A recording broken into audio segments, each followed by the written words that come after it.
जय हिंद साथियों, Bihar police constable की नई भर्ती के लिए इस किरण पब्लिकेशन के बुक से क्वेश्चन बैंक सीरीज का आज प्रैक्टिस सेट नंबर 6 चलेगा। और देखिए, इस बुक की बात करें तो 2010 से लेकर 2022 तक में CSBC द्वारा जितने भी प्रश्न पूछे गए हैं सभी प्रश्नों को इस बुक में दिया गया है। टोटल 25 सेट इस बुक में है। तो अगर आप इस बुक को लेना चाहें तो ले सकते हैं। इस बुक का लिंक इसी वीडियो के नीचे डिस्क्रिप्शन बॉक्स में दिया गया है। तो चलिए फटाफट से आप सभी लाइव में जुड़ जाइए। सभी को गुड इवनिंग, गुड इवनिंग। तो चलिए सेशन की शुरुआत करते हैं आज के प्रश्नों से। तो सबसे पहले हिंदी व्याकरण के प्रश्न है। तो पहला प्रश्न है, निम्नलिखित में से कौन सा शब्द प्रश्नवाचक सर्वनाम है। काफ़ी ज़्यादा इम्पोर्टेंट प्रश्न है। चलिए आप सभी आंसर बताइए। और देखिए, प्रत्येक स्टूडेंट को आंसर करना है ताकि आप सभी का प्रॉपर तरीके से रिवीजन हो सके। तो यहाँ पे पहले प्रश्न का आंसर क्या होगा, आपको बताना है इनमें से कौन सा शब्द प्रश्नवाचक सर्वनाम है। तो याद रखिएगा, डी ऑप्शन जो ही बच्चे बता रहे हैं उनका बिल्कुल सही जवाब है। कौन क्या है, तो ये प्रश्नवाचक सर्वनाम है। और देखिए, ऑप्शन ए में है कोई। तो कोई में कौन सा सर्वनाम है, इसमें अनिश्चयवाचक सर्वनाम है, याद कर लीजिए। और कौन में प्रश्नवाचक सर्वनाम है। सर्वनाम से संबंधित आपके एग्जाम में प्रश्न जरूर पूछे जाते हैं। आगे देखिए, निम्नलिखित शब्दों में से कौन सा शब्द निश्चयवाचक सर्वनाम है। बिल्कुल टॉप लेवल का प्रश्न है, आंसर बताइए। तो यहाँ पे बताना है निश्चयवाचक सर्वनाम कौन सा है। तो सही जवाब है बी ऑप्शन। यह जो है ये क्या है, निश्चयवाचक सर्वनाम है। यह हो गया, वह हो गया, ये सभी निश्चयवाचक सर्वनाम है। एक पूछा जाता है कि आप में कौन सा सर्वनाम है, तो याद रखिएगा ये निजवाचक सर्वनाम है। आगे देखिए, प्रविशेषण बताते हैं। चलिए आंसर बताएंगे फटाफट से। प्रविशेषण क्या बताता है। तो यहाँ पे तीसरे प्रश्न का आंसर याद कर लीजिए, सी ऑप्शन। विशेषण की विशेषता को बताता है प्रविशेषण। आगे देखिए, जगदीश में कौन सी संधि है। चलिए आप सभी चौथे प्रश्न के लिए आंसर बताएंगे। और देखिए, हिंदी व्याकरण के बिल्कुल इसी तरह के प्रश्न आपके एग्जाम में भी पूछे जाते हैं। तो जगदीश में कौन सी संधि है। तो जगदीश का अगर संधि विच्छेद करें तो इसका होता है जगत जोड़ ईस। यहाँ पे लिख देते हैं जगत जोड़ ईस। और यहाँ पे कौन सी संधि है, तो याद रखिएगा यहाँ पे व्यंजन संधि है। बी ऑप्शन जो ही बच्चे दिए हैं बिल्कुल सही जवाब है। आगे देखिए, सार्थक खंड वाले शब्द क्या कहलाते हैं। और देखिए, जब हिंदी व्याकरण आपको पढ़ाया जाएगा डिटेल में तब आपको बताया जाएगा कि किसमें कौन सी संधि है। स्वर संधि, व्यंजन संधि, विसर्ग संधि, सभी के बारे में बताया जाएगा। तो सार्थक खंड वाले शब्द को क्या कहते हैं, इसका सही जवाब है यौगिक। यहाँ पे सी ऑप्शन जो ही बच्चे बता रहे हैं बिल्कुल सही जवाब है, यौगिक कहलाता है। इनमें अव्यय कौन है। चलिए 6 के लिए आंसर बताइए, इनमें अव्यय कौन है। तो यहाँ पे सही जवाब है बी ऑप्शन। धीरे धीरे जो है ये एक क्रिया विशेषण अव्यय है। तो सही जवाब है बी ऑप्शन, धीरे धीरे। अब यहाँ पे देखिए, बिहार पुलिस 2023 के लिए अभी जितने भी क्लास चल रहे हैं सभी क्लास का टाइमिंग दिया हुआ है। आप लोग स्क्रीनशॉट ले लीजिए। सभी क्लास के PDF प्लस नोट्स टेलीग्राम पर दिए जाते हैं। और देखिए, ये जो 7:30 बजे की क्लास है ये क्लास आपको दिवाकर स्टडी IQ चैनल पर मिलेगा। आगे देखिए, निम्न में से अल्प प्राण वर्ण कौन सा है। तो यहाँ पे आंसर क्या होगा, तो चलिए बेसिक समझ लेते हैं। देखिए, अल्पप्राण किसे कहते हैं, प्रत्येक वर्ण का पहला, तीसरा और पांचवा वर्ण जो होगा वो क्या होगा, अल्पप्राण होगा।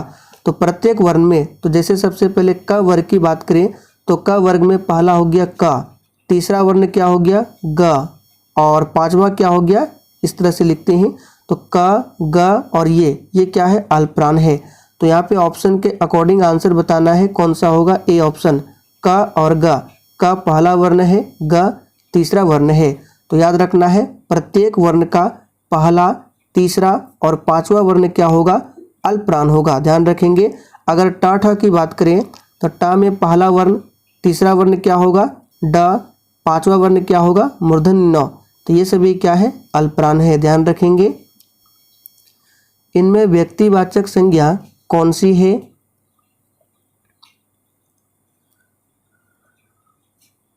तो यहाँ पे देखिए ऑप्शन ए में है मांडवी। मांडवी में क्या है व्यक्तिवाचक संज्ञा है। आगे देखिए निम्नलिखित शब्दों में से कौन सा शब्द भाववाचक संज्ञा के अंतर्गत रखा जाएगा?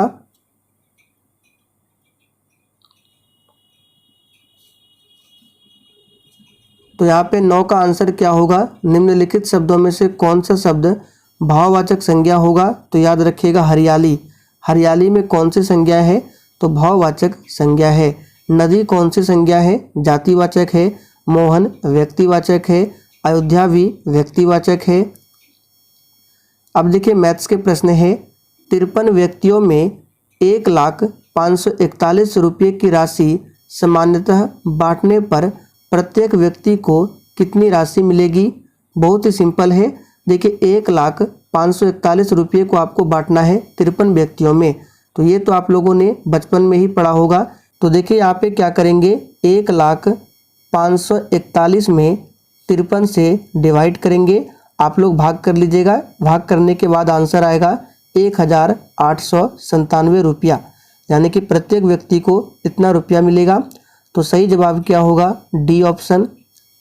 आगे देखिए एक संख्या के वर्ग में 22 का स्क्वायर जोड़ने पर उत्तर आता है 2333। तो यह संख्या क्या है आपको बताना है। आप देख सकते हैं मैथ्स के कितने सिंपल प्रश्न पूछे गए हैं। तो यहाँ पे देखिए मान लेते हैं वह संख्या क्या है x है। तो एक संख्या के वर्ग में, तो हमने संख्या क्या माना x, तो x के वर्ग में कितना जोड़ना है 22 का स्क्वायर हमको जोड़ना है। तो ये संख्या कितना प्राप्त होता है 2333। अब इस इक्वेशन को सॉल्व कर दीजिए, आपका आंसर आ जाएगा। तो x का स्क्वायर और 22 का स्क्वायर क्या होता है? तो 22 का स्क्वायर आप सभी जानते हैं 484 इज इक्वल टू 2333। अब 2333 में 484 को माइनस करेंगे तो क्या आएगा 1849। अब यहाँ पे देखिए एक्स स्क्वायर की वैल्यू क्या है 1849। माइनस करने के बाद अब यहाँ से x की वैल्यू निकालते हैं, तो इसका अंडर रूट निकालेंगे तो आंसर आ जाएगा। आप लोग निकाल लीजिएगा, इसका आंसर होगा 43। आगे देखिए निम्नलिखित प्रश्न में प्रश्न चिन्ह के स्थान पर लगभग क्या मूल्य आएगा? यहाँ पे देखिए लगभग में बताना है, तो इसको सॉल्व करना है। ये सरलीकरण का है। तो देखिए 7500 में सबसे पहले आप लोग क्या कीजिएगा 42 से भाग दे दीजिएगा। भाग देने के बाद जो 13 का स्क्वायर आएगा उससे आपको मल्टीप्लाई कर देना है। तो इसका आंसर बता देते हैं, आप लोग सॉल्व कर लीजिएगा। लगभग में आंसर आएगा आपका, देखिए तो यहाँ पे लगभग में आंसर आ जाएगा आपका 30, 17, 8.57। तो देखिए लगभग में क्या होगा, किस ऑप्शन में है? तो ये दिया हुआ है सी ऑप्शन में 30,180। लगभग में बताना है। देखिए 30,180, यहाँ पे क्या है 30,178। तो इसके लगभग में यही है सी ऑप्शन। आगे देखिए एक परीक्षा में सुमित को 850 में से 628 अंक मिले, तो परीक्षा में उसका लगभग प्रतिशत क्या है? बहुत ही सिंपल प्रश्न है। यहाँ पे बताना है लगभग प्रतिशत क्या है। तो डायरेक्ट निकाल लेते हैं। प्रतिशत बराबर, देखिए सुमित को 850 में 628 अंक मिले हैं, यानी कि 850 में कितने अंक मिले हैं 628, और हमको परसेंट निकालना है तो 100 से मल्टीप्लाई कर देंगे। अब इसको सॉल्व कर लीजिए, इसका आंसर क्या आ जाएगा? तो बता देते हैं लगभग में 74% आएगा। सिंधु सभ्यता के निवासियों द्वारा निम्न में से किस धातु का प्रयोग सर्वाधिक किया गया? चलिए आप सभी आंसर बताइए फटाफट से। और दोस्तों बिहार पुलिस के लिए मैथ्स क्लास को भी स्टार्ट करने का प्रयास किया जा रहा है। सप्ताह में लगभग 2 से 3 क्लास स्पेशल मैथ्स का करा देंगे। तो यहाँ पे इस प्रश्न का आंसर क्या होगा? सिंधु सभ्यता के निवासियों द्वारा सर्वाधिक प्रयोग में लाया जाने वाला धातु कांस्य था। तो ए ऑप्शन जो ही बच्चे दिए हैं बिल्कुल सही जवाब है, और इसीलिए हड़प्पा सभ्यता को कांस्य युगीन सभ्यता भी माना जाता है, ध्यान रखेंगे। आपसे पूछा जाएगा कि लोहा का प्रयोग किस काल में हुआ था, तो याद रखिएगा उत्तर वैदिक काल में। प्राचीन नगर तक्षशिला निम्नलिखित में से किनके बीच स्थित था। चलिए 15 के लिए फटाफट से आंसर बताइए। और देखिए आप सभी डेली क्लास को अटेंड कीजिए और किसी भी एग्जाम की तैयारी करने से पहले उस एग्जाम में पूछे गए सभी प्रश्नों को सॉल्व करना बहुत ही ज़रूरी होता है। प्रीवियस ईयर से भी बहुत सारे प्रश्न एग्जाम में पूछे जाएंगे। तो यहाँ पे इस प्रश्न का आंसर क्या होगा, याद रखिएगा सिंधु तथा झेलम। ए ऑप्शन जो ही बच्चे दिए हैं बिल्कुल सही जवाब है। निम्नलिखित 4 वेदों में से किस एक में जादुई माया और वशीकरण का वर्णन है। चलिए आप सभी 16 के लिए आंसर बताइए। इस प्रश्न को हमने लुसेंट थ्योरी क्लास में आपको बताया था। चलिए आंसर कीजिए। तो देखिए वेद टोटल 4 है और 4 वेदों में से जो अथर्ववेद है इसमें जादुई माया और वशीकरण का वर्णन मिलता है। अथर्ववेद ये सबसे अंतिम वेद है। सामवेद को भारतीय संगीत का जनक माना जाता है और ऋग्वेद जो है ये सबसे पुराना वेद है। यूनानी स्रोतों में अग्रमीज एवं जैंड्रमीज मगध के किस शासक को कहा जाता है। चलिए आंसर बताइए। अग्रमीज एवं जैंड्रमीज मगध के किस शासक को कहा जाता है, तो याद रखिएगा मगध के शासक घनानंद को कहा जाता है। तो सही जवाब है डी ऑप्शन। अब बात करते हैं ये धनानंद कौन था, तो याद रखिएगा नंद वंश का अंतिम शासक था। अब देखिए बात करें महापद्मनंद, तो ये कौन थे, तो महापद्मनंद नंद वंश के संस्थापक थे। उदयन कौन थे, तो इन्होंने पाटली शहर को बसाया था। अजातशत्रु कौन थे, तो याद रखिएगा अजातशत्रु के बचपन का नाम क्या था, पूछा जाता है कुनिक। और इन्होंने अपने पिता बिंबिसार की हत्या की थी। तो बिंबिसार के पुत्र थे अजातशत्रु। बिंबिसार कौन थे, हर्यक वंश के संस्थापक। रुहेलखंड किस मुगल शासक के मृत्यु पश्चात स्वतंत्र राज्य बना था। और जितने भी एक्स्ट्रा फैक्ट को बता रहे हैं आपको ध्यानपूर्वक सुनना है। तो रुहेलखंड जो है मुगल बादशाह औरंगजेब की मृत्यु के बाद स्वतंत्र राज्य बना था। तो सही जवाब है औरंगजेब। औरंगजेब को जिंदा पीर कहा जाता है। पानीपत के तृतीय युद्ध में कौन सा मुगल बादशाह मराठों के संरक्षण में आ गया था। पानीपत का तीसरा युद्ध कब हुआ था, तो याद रखिएगा पहला युद्ध 1556 में, पहला युद्ध 1526 में, दूसरा 1556 में और पानीपत का तीसरा युद्ध होता है 1761 में। और ये युद्ध किसके किसके बीच में हुआ था, तो मराठा और अहमद शाह अब्दाली के बीच में। तो यहाँ पे सही जवाब क्या होगा, याद रखिएगा शाह आलम। शाह आलम जो है ये मराठों के संरक्षण में आ गया था। 1798 में भारत का गवर्नर जनरल कौन बनकर आया था। काफ़ी ज़्यादा इम्पोर्टेंट प्रश्न है, आंसर कीजिए। तो 1798 में लॉर्ड वेलेस्ली, याद रखिएगा भारत का गवर्नर जनरल बनकर आया था। तो सही जवाब है ए ऑप्शन लॉर्ड वेलेस्ली, याद रखिएगा। और आपको याद होगा 1798 में सर्वप्रथम हैदराबाद के निजाम ने सहायक संधि किया था। पूछा जाता है कि सबसे पहले सहायक संधि पर किसने हस्ताक्षर किया था, तो याद रखिएगा हैदराबाद के निजाम ने। अजंता और एलोरा की गुफाएं कहाँ पर स्थित है, तो देखिए अजंता और एलोरा की गुफाएं ये औरंगाबाद में स्थित है। सही जवाब है ए ऑप्शन। औरंगाबाद कहाँ पड़ता है, तो महाराष्ट्र में। अजंता की बात करें तो अजंता की गुफाओं में गुप्तकालीन चित्रों का संलग्न है। और एलोरा की गुफा की बात करें तो इसमें राष्ट्रकूट वंश के स्मारक है। और एलोरा का जो कैलाश मंदिर है निर्माण किसने करवाया था, तो याद रखिएगा राष्ट्रकूट शासक कृष्ण प्रथम ने। फिर से बता देते हैं एलोरा का कैलाश मंदिर का निर्माण राष्ट्रकूट शासक कृष्ण प्रथम ने करवाया था। सैंधव निवासियों के धार्मिक जीवन में निम्न में से कौन सा तत्व विद्यमान नहीं था, तो सैंधव निवासियों के धार्मिक तत्वों में विशिष्ट मूर्ति की पूजा का तत्व विद्यमान नहीं था। तो सही जवाब है डी ऑप्शन।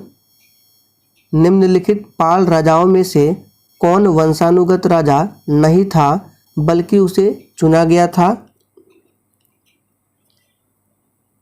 तो याद रखिएगा ये थे राजा गोपाल। राजा गोपाल वंशानुगत राजा नहीं था बल्कि उसे जनता के द्वारा चुना गया था। पाल वंश की बात करें तो पाल वंश के संस्थापक कौन थे? तो यही गोपाल थे, याद रखिएगा। निम्नलिखित में से किस चोल शासक ने कावेरी नदी के मुहाने पर अपनी राजधानी स्थापित की एवं इसका नाम गंगकोंड चोलपुरम रखा था? चलिए आंसर बताएंगे। किस चोल शासक ने कावेरी नदी के मुहाने पर अपनी राजधानी स्थापित किया था और नाम क्या रखा था? तो याद रखिएगा गंगैकोंड चोलपुरम। पूरा नाम है गंगैकोंड चोलपुरम। तो याद रखिएगा ये थे राजेंद्र प्रथम। विश्वविद्यालयों में सरकारीकरण को किसने बढ़ावा दिया था? चलिए आंसर कीजिए। और अगर आपको सेशन पसंद आ रहा है तो आप सभी सेशन को एक बार दिल से ज़रूर लाइक कर दें। यहाँ पे सही जवाब क्या है? Lord Curzon. याद रखिएगा विश्वविद्यालय के सरकारीकरण को लॉर्ड कर्जन ने बढ़ावा दिया था और लॉर्ड कर्जन ने ही कलकत्ता विश्वविद्यालय एक्ट एवं भारतीय विश्वविद्यालय एक्ट द्वारा सरकारी नियंत्रण बढ़ाने का प्रयास किया था। और इसी के समय में 1905 में क्या हुआ था? बंगाल का विभाजन। निम्नलिखित को भारत में कार्य करने के कालक्रम के अनुसार क्रमबद्ध कीजिए। तो देखिए 1 नंबर में दिया गया है Warren Hastings, Dalhousie, Wellesley, Cornwallis. तो आपको बताना है कालक्रम के अनुसार इनको सजाना है, यानी सबसे पहले कौन होगा, उसके बाद कौन, उसके बाद कौन। तो यहाँ पे आंसर क्या होगा? तो देखिए सबसे पहले बात करें तो सबसे पहले होगा लॉर्ड वॉरेन हेस्टिंग, जो कि ए ऑप्शन में 1 नंबर में दिया गया है। इसका कार्यकाल है 1772 से 1785। फिर दूसरे स्थान पर लॉर्ड कार्नवालिस आता है, जो कि चौथे में दिया गया है। इसका काल है 1786 से लेकर 1793 तक। उसके बाद लॉर्ड वेलेजली जो 3 नंबर में है, इसका कार्यकाल है 1798 से 1805 तक। और लास्ट में डलहौजी। डलहौजी आप सभी जानते हैं 1848 से 4856। तो आंसर क्या होगा? तो सबसे पहले 1 होगा, उसके बाद क्या होगा? 4 होगा, फिर 3 होगा, फिर 2। तो देखिए सी ऑप्शन में दिया हुआ है। 1916 का लखनऊ समझौता किसके बीच हुआ था? तो सबसे पहले याद रखिए 1916 का जो लखनऊ अधिवेशन हुआ था, इसकी अध्यक्षता किसने किया था? तो अंबिका चरण मजूमदार ने। और ये समझौता हुआ था अखिल भारतीय कांग्रेस और मुस्लिम लीग के बीच में।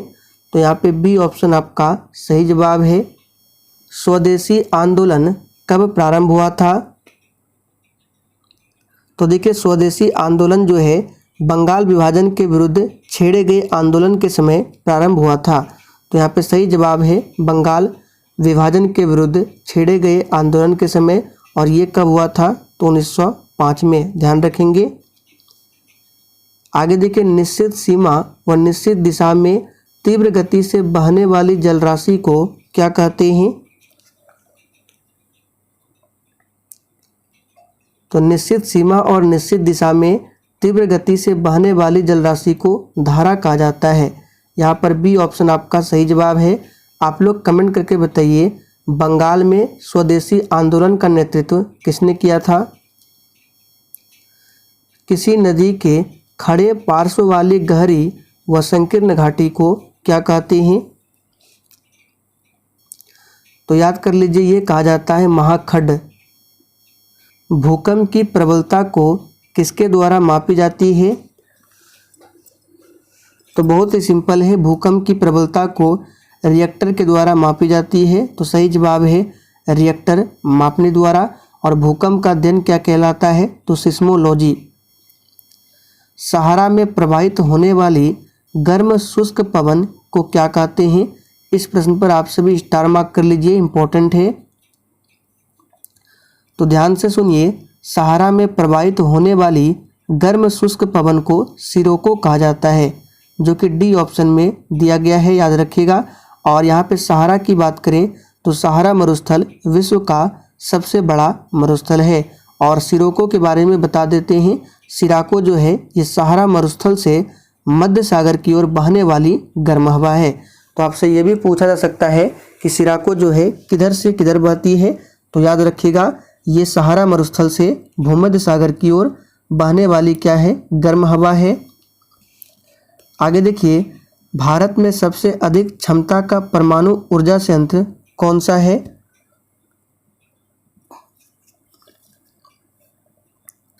तो भारत में सबसे अधिक क्षमता का परमाणु ऊर्जा संयंत्र है कुडनकुलम। यहाँ पे बी ऑप्शन जो ही बच्चे दिए हैं बिल्कुल सही जवाब है। ये किस राज्य में है? तो ये तमिलनाडु राज्य में है। रावत भाटा किस राज्य में है? तो राजस्थान राज्य में है। कलपक्कम कहाँ पर है? ये भी तमिलनाडु में है। तारापुर कहाँ है? महाराष्ट्र में है। और याद कर लीजिए, तारापुर परमाणु ऊर्जा संयंत्र जो है ये भारत का प्रथम परमाणु ऊर्जा संयंत्र है और ये कई बार परीक्षाओं में पूछे गए हैं। निम्नलिखित में से कौन हिमानी तथा उनकी स्थिति सुमेलित नहीं है? तो यहाँ पे सुमेलित नहीं है, बी ऑप्शन जेमू दिया हुआ है, हिमाचल प्रदेश। जेमू हिमानी जो है ये कंचनजंगा पर्वत से संबंध सिक्किम राज्य में अवस्थित है, ना कि हिमाचल प्रदेश में।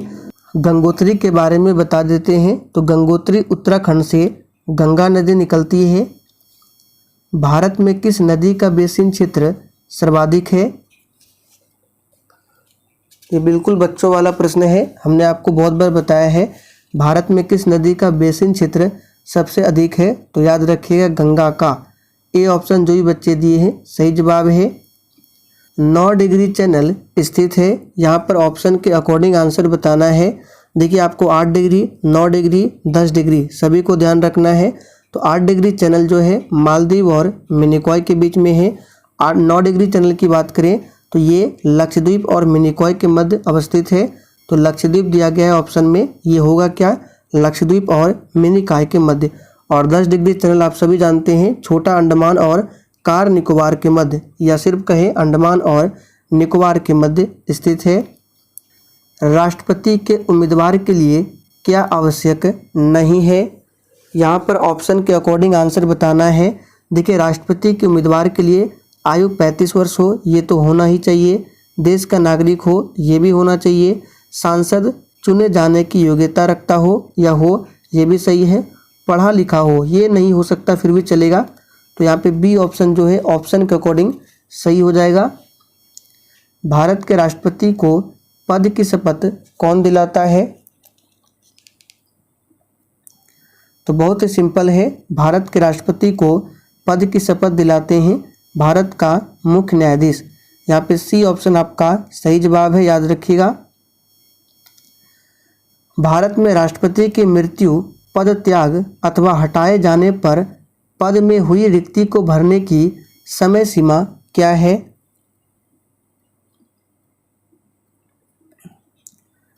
तो याद रखिएगा ये समय सीमा है अधिकतम 6 माह। भारत में राष्ट्रपति की मृत्यु, पद त्याग या फिर हटाए जाने पर रिक्त पद को 6 माह के अंदर भरने की समय सीमा है। आकस्मिक निधि को राष्ट्र कैसे व्यय करता है?